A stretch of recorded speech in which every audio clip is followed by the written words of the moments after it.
Buongiorno a tutti amici di Angolo Nerazzurro, bentornati sul canale. Come ogni giorno andiamo a riepilogare le ultime in casa Inter, quindi si parla tanto di calciomercato anche sui quotidiani sportivi di oggi. I nomi sono quelli di Aslani, di Massolen e naturalmente c'è un Inter che potrebbe cercare l'ultima ciliegina di un ottimo mercato.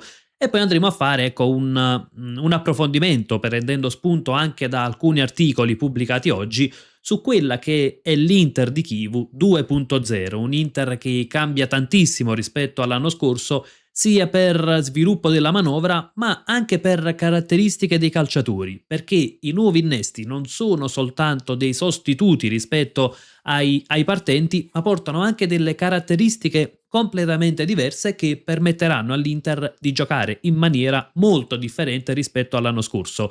Naturalmente andremo ad analizzare questo anche alla lavagna tattica, insomma è un Inter che secondo me sta facendo un grandissimo passo avanti. Andiamo con ordine, iniziamo dalle ultime dei quotidiani e naturalmente io vi ricordo anche un bel like al video e l'iscrizione al canale per dare un grandissimo supporto. Partiamo dalla Gazzetta dello Sport che in prima pagina titola: "Caro amico ti sfido, i 4 gol a testa accendono un nuovo duello Chivu-Gasp. La Roma all'anti-Inter, i numeri dell'attacco dicono già di sì. Malen va all'assalto del trono di Lautaro, i campioni rilanciano subito Stones e Jones". Allora, la Gazzetta dello Sport presenta quello che potrebbe essere un duello scudetto, quindi Inter-Roma. Io dico, al di là delle risposte della prima giornata, secondo me il duello principale sarà ancora quello tra Inter e Napoli. E poi ci sono quelle che potrebbero inserirsi, tra cui c'è anche la Roma, ma non escluderei a priori la Juventus di Spalletti. Però ecco, per me la principale antagonista rimane ancora il Napoli di Allegri, perché è una squadra più completa, è una squadra con un'ottima rosa, seppur non ha fatto un grande mercato, ma di base aveva già un'ottima rosa, ed è comunque un allenatore molto, molto preparato, per quanto riceva sempre tantissime critiche per il modo di giocare Allegri. Andiamo avanti e andiamo ecco ai temi di calciomercato. Leggiamo dalla Gazzetta dello Sport: Aslani verso l'Al Jazeera, ma Solen va in Ligan. Tema che viene trattato anche sul Corriere dello Sport, dove leggiamo: Aslani vicino alla rabbia, a Cagliari ci sarà Jones. E su Tutto Sport: primo allenamento per Jones, Aslani negli Emirati. Tra un attimo arriviamo anche sul nome di Curtis Jones, sulle ultime appunto sul suo debutto. Tra l'altro, ecco, se ne è parlato anche ieri, ci sono ulteriori novità. Partiamo però da quelli che sono i temi di calciomercato. Il nome principale è Christian Aslani, perché è vicinissima alla sua cessione, c'è già l'accordo tra l'Inter e l'Al Jazeera, si attende soltanto ecco, di definire i termini contrattuali, ma il calciatore ha dato piena apertura al trasferimento in Arabia. Qual è l'accordo che l'Inter ha trovato con l'Al Jazeera? L'Inter voleva una cessione a titolo definitivo, si è trovato invece l'accordo per un prestito con un diritto di riscatto che può diventare obbligo a determinate presenze. Il costo del prestito è di 2 milioni, quindi sarà un prestito oneroso, il diritto di riscatto è a 6,5 milioni. Praticamente quest'anno è come se Aslani all'Inter non costasse nulla, perché ricordiamo, quando il giocatore non parte a titolo definitivo né con un obbligo di riscatto, alla squadra che lo cede pesa comunque l'ammortamento. Aslani attualmente ha un ammortamento di 2,4 milioni ed un ingaggio lordo di 2,7 milioni. Praticamente l'ingaggio sarà pagato dall'Al Jazeera. Per quanto riguarda l'ammortamento, viene quasi interamente coperto dal ricavato, ecco, dal prestito oneroso. Quindi con l'Inter che praticamente è come se si trovasse ad avere quasi 5 milioni di costi in meno. Il prossimo anno il riscatto a 6 milioni e mezzo permetterà all'Inter di fare anche una plusvalenza, perché il calciatore ad oggi è a bilancio per circa 4,9 milioni, sfiora i 5 milioni di valore a bilancio. Togliendo un anno di ammortamento, praticamente bisogna togliere 2,4 milioni, l'Inter farà una plusvalenza il prossimo anno, se dovesse verificarsi appunto la condizione per l'obbligo di riscatto, di circa 4 milioni, quindi direi che anche questa è un'operazione che dà ulteriore valore al mercato dell'Inter. Aslani era un nome in uscita, un calciatore che non ha uno stipendio altissimo, ma che comunque copre uno spazio a bilancio, ecco, è comunque un costo sulla gestione, sul bilancio dell'Inter. Ecco, stanno riuscendo a cederlo non soltanto in prestito, ma con diritto di riscatto che può diventare obbligo, quindi altra ottima operazione. C'è poi il nome di Massolen. Per Massolen si aprono le porte della Ligue 1, ci sono il Nizza, il Troyes e l'Angers per il centrocampista francese, quindi andrà in prestito in Francia ad una appunto delle tre pretendenti. E occhio perché le uscite a centrocampo non finiscono qui, si parla anche di Luka Topalovic, per il quale c'è un accordo con la Carrarese, sarà un prestito con diritto di riscatto e controriscatto, quindi con Topalovic che avrà la possibilità di mettersi in mostra in Serie B. Dal mio punto di vista Topalovic è un altro di quei nomi pronti a fare il salto di qualità. Il problema qual è? Che è un centrocampista molto tecnico, però l'Inter ha un centrocampo sovraffollato in questo momento e quindi anche portare Topalovic in prima squadra significherebbe praticamente dargli davvero pochissimi minuti. Solitamente non amo il grande giro di prestiti per i calciatori perché a volte in questi giri rischiano anche di perdersi. Per quanto riguarda Topalovic, però, visto che non c'erano interessi dalla Serie A, perché sarebbe stato l'ideale con una squadra di medio-bassa classifica, avere la possibilità di confrontarsi in un campionato come quello della Serie B, che ricordiamo anche Pier Esposito ha fatto 2 anni in Serie B prima di tornare all'Inter, e in una squadra che avrà comunque ecco, un grande vantaggio nel puntare su Topalovic, perché oltre a portare un centrocampista molto tecnico c'è il diritto di riscatto e controriscatto, quindi la Carrarese può guadagnare nel momento in cui l'Inter controriscatterà Topalovic. Ecco che è un'altra di quelle operazioni per provare a far crescere un calciatore che secondo me ha grande talento. Andiamo avanti anche con i temi e arriviamo ecco, al tema Jones, o meglio una puntualizzazione sul mercato, visto che non abbiamo parlato invece di quello in entrata. Al momento, ecco, per Luis Enrique, come dicevamo ieri, è bloccata la cessione, salvo ecco, delle novità dell'ultima ora che al momento non sono in previsione, e quindi l'Inter sta valutando quelle che potrebbero essere delle occasioni di mercato. Non è obbligatorio aggiungere un calciatore, aggiungere un attaccante, aggiungere un calciatore che può portare imprevedibilità. L'Inter valuta con tutta la calma del mondo. Se dovesse presentarsi un'opportunità a basso costo la sfrutterà, altrimenti rimarrà tranquillamente così con la rosa. Andiamo avanti e leggiamo. Jones subito al top, scopre la Pinetina e pensa a Cagliari. Prima seduto in gruppo per la mezzala in forma Premier, già domenica può debuttare. Ecco, praticamente ieri c'è stata la prima seduta di Curtis Jones con l'intera squadra e ciò che ha colpito è proprio la sua condizione fisica, perché Jones ha fatto tutta la preparazione con Liverpool e da quanto leggiamo l'ha fatta anche con una certa, ecco, con un certo impegno, quindi è un calciatore che fisicamente è pronto. A Cagliari potrebbe già esordire, se non dal primo minuto, perché viene riportato comunque è difficile che parta dal primo minuto, ci sono buone possibilità che entri invece a partita in corso.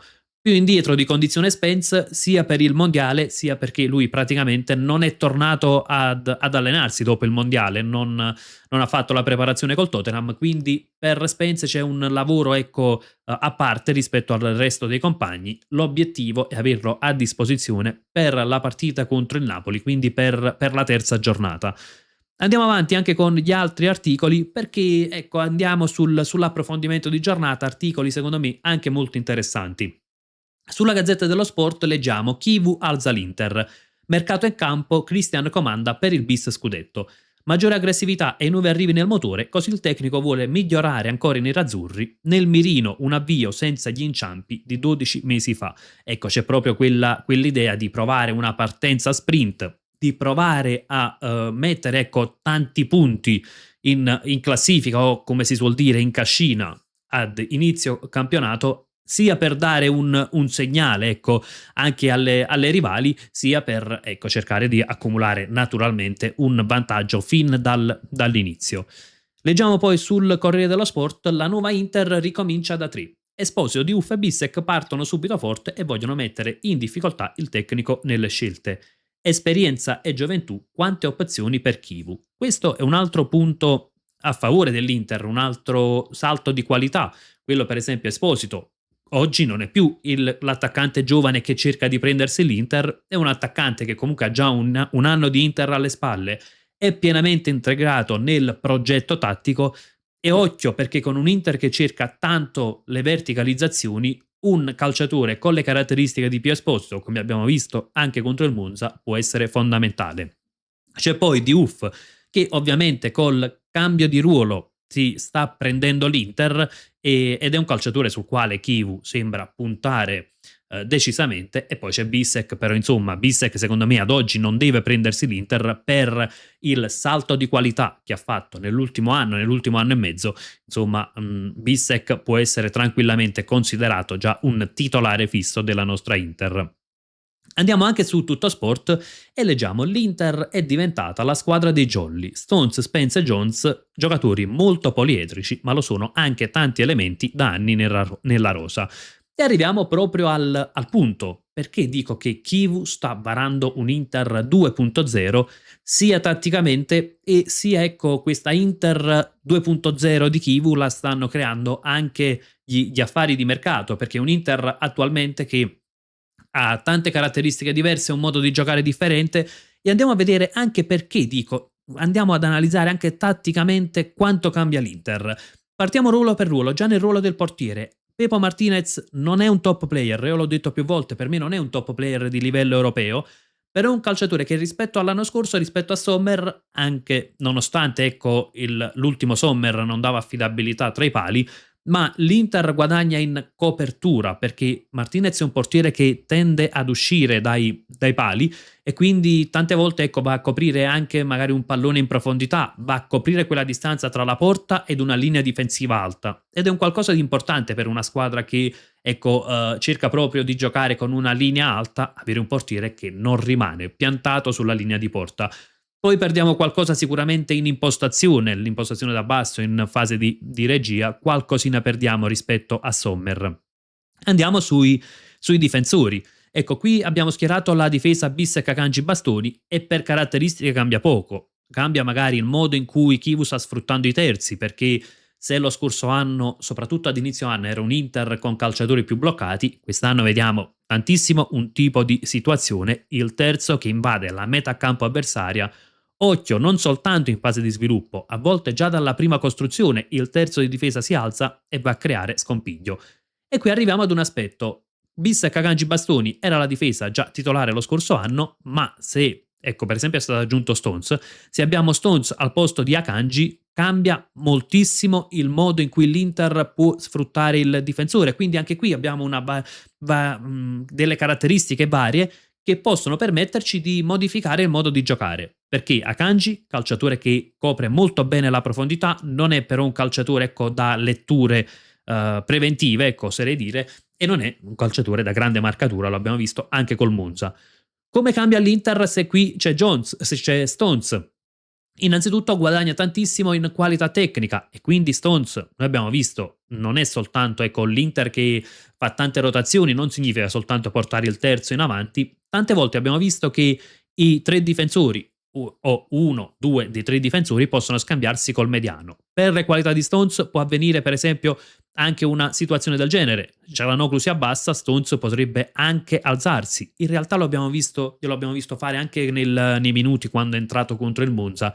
Poi da capire quanto era magari iniziativa personale, quanto era dovuto anche alla situazione della partita. C'è però un altro aspetto. Abbiamo visto come, per esempio, l'Inter porti i terzi nella metà campo avversaria e a coprire la posizione del terzo può essere la mezzala, ma può essere anche il regista. Un Inter in questo modo praticamente avrebbe qui un doppio play e guadagnerebbe naturalmente tantissima qualità in costruzione. Se si tratta di verticalizzare anche sotto pressione, avere calciatori con questa qualità è naturalmente un fiore all'occhiello, potremmo dire, della nostra rosa. Andiamo al centrocampo, perché qui abbiamo ancora Barella, Cialanoglu, Zielinski, ma occhio perché abbiamo delle caratteristiche differenti. Oltre ad aver portato un Aleksandar Stankovic, che per me sarà importantissimo durante la stagione, spero che lui abbia minutaggio, perché è un minutaggio che merita, ed oltre ad avere per esempio un Sucic con un anno in più di Inter e secondo me un calciatore pronto a fare il salto di qualità, pronto a prendersi l'Inter, abbiamo un Curtis Jones che non è assolutamente un calciatore da sottovalutare, ecco, non dico soltanto per qualità, ma anche tatticamente. Ovviamente tralasciamo il numero di maglia, il 34 che gli abbiamo assegnato, Cosa può portare di diverso Jones rispetto allo scorso anno e come cambia l'Inter anche qui con Jones? È un calciatore che porta innanzitutto tanta dinamicità e tanta intensità. È un Inter che va molto alla ricerca di intensità, ritmo alto e verticalizzazioni. Un Inter che cerca di assumere una mentalità europea. Un Inter che va a pescare dalla Premier proprio per questo motivo, prendere giocatori che sono abituati ad un'intensità maggiore e tante volte questa intensità poi in Italia va a fare la differenza. E infatti come cambia l'Inter con Jones? Innanzitutto è un calciatore che può fare tantissimo questo tipo di lavoro in conduzione. Perché? Perché lui per esempio riesce ad abbassarsi, poi non è particolarmente difensivo, ecco, forse quello è un aspetto migliorabile, però è un calciatore che magari riceve palla ed anche se viene pressato, lui riesce per esempio ad evitare il pressing. In realtà lui ha buoni numeri anche sui dribbling riusciti, seppur non è assolutamente un driblomane, anzi forse lì è un aspetto che può, ecco, migliorare ancora, può fare un ulteriore salto di qualità e poi in conduzione può, ecco, dare quello strappo per portare la palla verso gli attaccanti e quindi dare subito quello strappo e quella intensità alla manovra dell'Inter. Altra soluzione, tecnicamente non è affatto scarso, è un buon calciatore dal punto di vista tecnico e quindi può aiutare anche proprio con le verticalizzazioni, a cercare subito gli attaccanti. Ecco, è qualcosa che è un salto di qualità. E poi c'è l'altro aspetto, è vero, magari diciamo sì, le verticalizzazioni le sanno fare anche Zielinski, anche Sucic, su questo assolutamente. C'è un altro aspetto, lui porta quella dinamicità un po' simile a Barella, ecco, quindi questo permetterà all'Inter di magari di fare a meno anche di Barella, non dico di cederlo naturalmente, ma quando si tratterà di far rifiatare Barella, cosa che gli scorsi anni l'Inter non riusciva mai a fare e infatti poi cosa avveniva? Barella era strautilizzato, non poteva rifiatare, calava durante la stagione e riceveva tantissime critiche. Ecco, con Jones l'Inter può permettersi il lusso di far rifiatare Barella. C'è poi, ecco, per esempio sulle corsie esterne, anche qui l'Inter cambia tantissimo perché Diouf può essere tranquillamente considerato come un nuovo acquisto. Quando c'è Diouf, ecco che l'Inter, per esempio, ha un quinto che in fase d'attacco agisce come un esterno e quindi magari si accentra e poi a quel punto, per esempio, può esserci la mezzala, può esserci il terzo di difesa, insomma, altri calciatori che vanno a sfruttare l'ampiezza, ma il quinto che va in questa zona di campo, nei cosiddetti half space, a creare imprevedibilità ed uno contro uno. E come alternativa c'è invece Spence, che è un calciatore molto diverso rispetto a Diouf, e quindi a quel punto torniamo, ecco, alla situazione di calciatori che sono che danno modi di giocare differenti. Per esempio Spence cosa porta? Tantissima corsa perché è velocissimo, è uno dei più veloci, anche, lo è stato anche nella Premier. Calciatore che è abituato anche lui a ritmi molto alti, porta una fase difensiva superiore a quella di Diouf, superiore a quella di Luis Enrique, ma anche incisività offensiva, perché lui con gli strappi, le accelerazioni, le velocità può mettere in difficoltà le difese avversarie. Tecnicamente è un buon calciatore e soprattutto con la sua velocità riesce anche a coprire magari campo in transizione difensiva, quindi quando l'Inter perde palla con la difesa alta, avere uno come Spence sulla corsia destra può essere un grandissimo aiuto. Occhio ad un'altra variazione rispetto allo scorso anno ed è la possibilità di utilizzare a sinistra il quinto a piede invertito, che sia Luis Enrique o che sia Spence, perché anche qui poi c'è una grandissima differenza. Ecco, immaginiamo per esempio di avere Spence qui, ovviamente a destra non schiereremo mai Di Marco, non è uno di quelli a cui cambiare ruolo. Per esempio, ecco, in questo caso l'Inter è un po' la situazione più estrema, due quinti a piede invertito. Cosa succede? Spence può giocare a sinistra, ma è comunque un destro e quindi tenderà a giocare più vicino agli attaccanti, ad entrare col piede forte dentro il campo e a quel punto qualcun altro a sfruttare l'ampiezza. Ma questo cosa comporta? Un Inter che porta anche tanti calciatori sulla tre quarti. In realtà anche quando c'è Di Marco spesso vediamo il quinto che stringe. In questo modo l'Inter porta almeno praticamente 4 o 5 calciatori sulla tre quarti perché c'è i quinti che magari stringono, una mezzala che avanza, un terzo di difesa, se non addirittura anche l'altra mezzala o l'altro terzo di difesa. Quante volte abbiamo visto magari rimanere un po' più bloccati il regista e la mezzala e l'altro terzo di difesa che sale.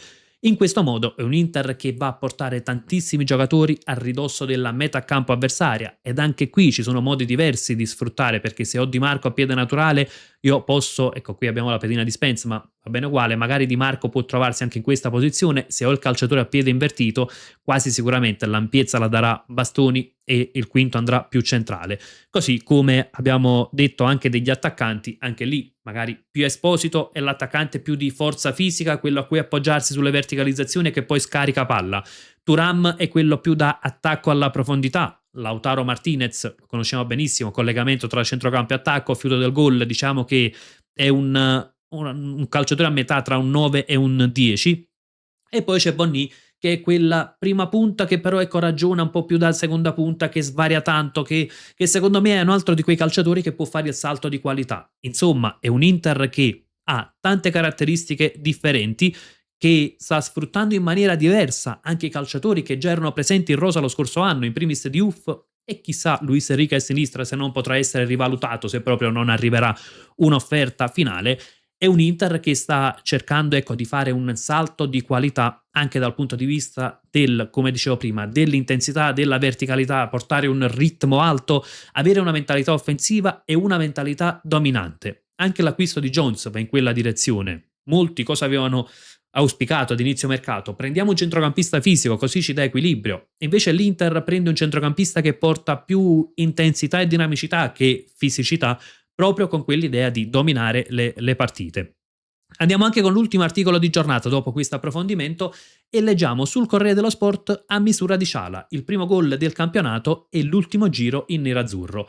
L'eliminazione della Turchia gli ha permesso di tornare a disposizione dell'Inter prima del previsto. Per Chivu, Hakan è nel cuore del gioco. Ecco, con Çalhanoğlu naturalmente l'Inter ha una sicurezza in regia, l'unico dubbio può essere dato dalle condizioni fisiche. E occhio, perché sul Corriere dello Sport si parla sempre del fatto che lui sia all'ultimo anno di Inter, non si parla ancora di rinnovo, ma io non escluderei comunque la possibilità di provare a prolungare per un altro anno il contratto di Çalhanoğlu. Per esempio lo scorso anno anche per Mkhitaryan si parlava di un ultimo anno in nerazzurro e poi c'è stato il prolungamento. Non escluderei che possa accadere lo stesso anche con Çalhanoğlu, magari a cifre leggermente inferiori ai 6 milioni e mezzo netti attuali, però ecco, continuare ad avere una certezza nella rosa dell'Inter. Aspetto anche le vostre considerazioni nei commenti. Cosa ne pensate, insomma, delle ultime in casa nerazzurra? Cosa ne pensate anche di questa nuova Inter che sta creando, che ha creato praticamente Christian Chivu e che hanno creato i dirigenti? Ecco, se secondo voi è un Inter che ha fatto un ulteriore salto di qualità, insomma, come al solito, confrontiamoci su tutto quello che riguarda la nostra Inter e come sempre io vi lascio proprio con un gran bel Forza Inter.